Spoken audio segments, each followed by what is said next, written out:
There are some things that I think we can focus on and do in the near term that might have long term effects.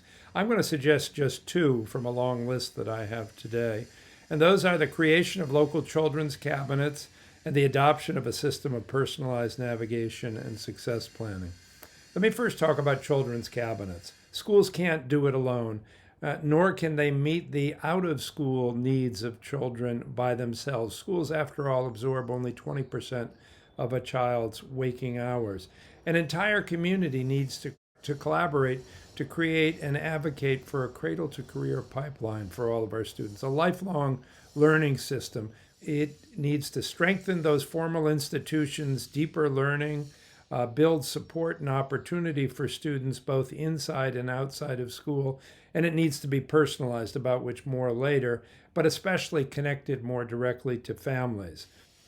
It needs to be equity focused, this pipeline, and deal with issues like digital equity. This lifelong learning approach, advocated for and created by a local children's cabinet, requires getting people in a local community, both in government, out of government, community leaders, leaders in business and philanthropy, as well as community-based and parent organizations, student organizations, bringing those folks to a table and beginning to work on sort of leadership without authority.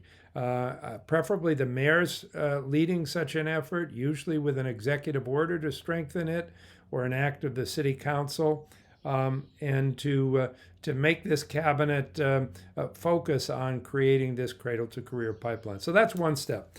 Second is the adoption of a personalized navigation and success planning system.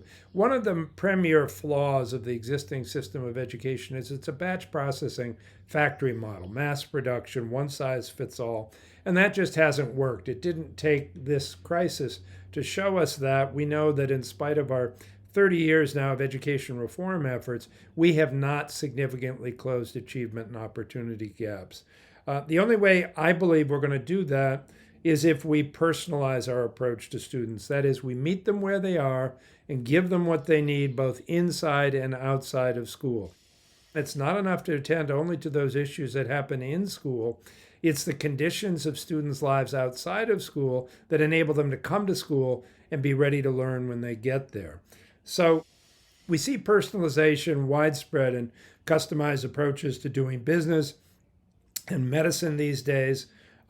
It's a fundamental premise of achieving high standards. The notion behind high standards, which was never really implemented, was we will give each student the quantity and quality of instruction they need to meet a high minimum goal. We haven't done that yet, and it's time to get on that task.